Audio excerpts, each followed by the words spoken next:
Diagramme circulaire. Comment préparer les données et comment construire un diagramme circulaire. Pour construire un diagramme circulaire sans utiliser de logiciel de statistique comme Microsoft Excel, il faut commencer par compléter un tableau de distribution de données. Avec ce tableau-là, on va pouvoir convertir les effectifs en degrés ou en pourcentage et ensuite, on va pouvoir construire notre diagramme circulaire. Pour trouver les données manquantes dans un tableau de distribution, il faut simplement faire le produit croisé comme on faisait avec les fractions équivalentes. Si vous avez oublié comment faire le produit croisé, je vous recommande de retourner voir la vidéo sur les comparaisons de fractions. Un petit rappel, le produit croisé, ça veut dire multiplier les deux nombres qu'on connaît qui sont situés en diagonale et ensuite diviser la réponse qu'on a trouvée par le nombre qu'il reste pour trouver le nombre inconnu. On va voir quelques exemples ensemble. Premier exemple. J'ai un effectif de 12 personnes sur un total de 40 et je veux convertir ça en pourcentage. Si on regarde l'exemple, j'ai 12 sur 40 et je veux savoir ça fait combien sur 100. Donc je vais faire 12 fois 100, mes deux nombres qui sont en diagonale, et je vais diviser par 40. Donc 12 fois 100 divisé par 40 me donne 30. Ce qui veut dire que si j'ai 12 personnes sur un total de 40, ça représente 30%. Deuxième exemple. J'ai un pourcentage de 28% et je veux convertir ça en degrés pour pouvoir construire mon diagramme circulaire.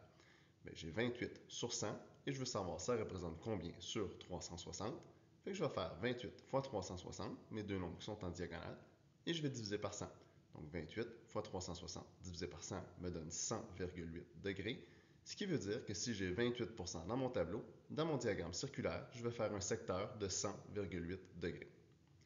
Dernier exemple, j'ai un angle de 234 degrés dans mon diagramme circulaire et je veux savoir quel effectif ça représente si j'ai un total de 120 participants. Toujours le même principe, j'ai 234 degrés sur un total de 360. Je veux savoir ça représente combien sur 120 personnes. Donc je vais faire 234 fois 120 et ma réponse divisée par 360, ça me donne 78. Autrement dit, si dans mon diagramme circulaire, j'ai un secteur de 234 degrés et je veux savoir ça représente combien de personnes sur 120, ça va me donner 78 répondants sur un total de 120. Vous avez devant vous un exemple de tableau de distribution.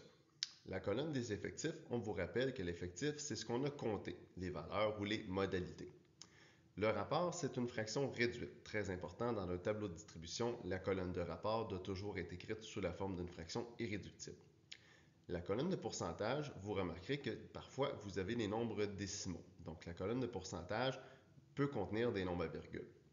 Même chose pour la colonne des degrés, il peut arriver par moment que vous n'arriviez pas à des nombres entiers, ça pourrait donner des nombres décimaux dans la colonne des angles. Par contre, la colonne de l'effectif, elle, ne peut pas contenir de nombres décimaux.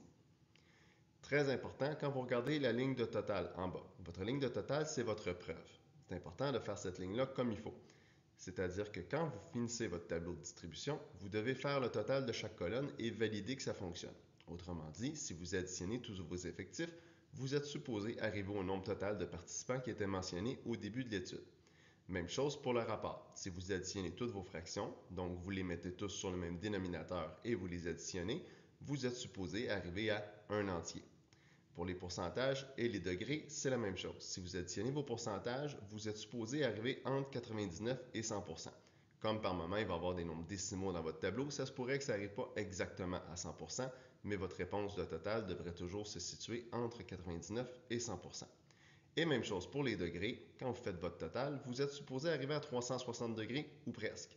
Si vous faites votre total et vous arrivez par exemple à 350 degrés, c'est qu'il y a au moins une donnée dans votre tableau qui n'est pas correcte et qui a besoin d'être corrigée.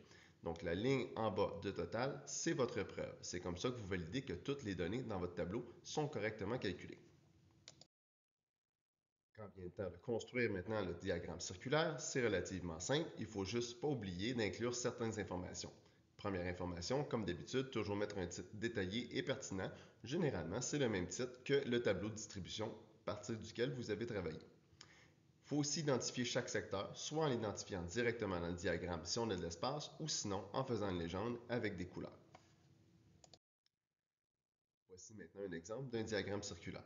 On commence par remarquer qu'en haut du diagramme, on a écrit un titre. Le titre est toujours important, autrement, on ne sait pas de quoi le diagramme nous parle. En dessous du diagramme, on a une légende qui nous permet de comprendre ce que chaque couleur ou chaque secteur va représenter. Dans le cas qu'on a à l'écran, ce sont des moyens de transport pour se rendre à l'école, donc c'est important de mettre une légende pour comprendre ce que chaque secteur représente. Par moment, dans certains diagrammes circulaires, vous allez voir soit l'effectif ou le pourcentage écrit directement dans le secteur également, mais ça, ce n'est pas une donnée qui est obligatoire d'inclure dans un diagramme circulaire. Si vous avez accès à un logiciel de statistique comme Microsoft Excel ou Google Sheets, c'est encore plus simple de construire et de manipuler les diagrammes circulaires. Il y a une vidéo sur les diagrammes circulaires avec Excel qui vous explique les étapes à suivre. Voilà, j'espère que cette vidéo t'a aidé à mieux comprendre. N'hésite pas à consulter les autres vidéos sur la chaîne au besoin. À la prochaine!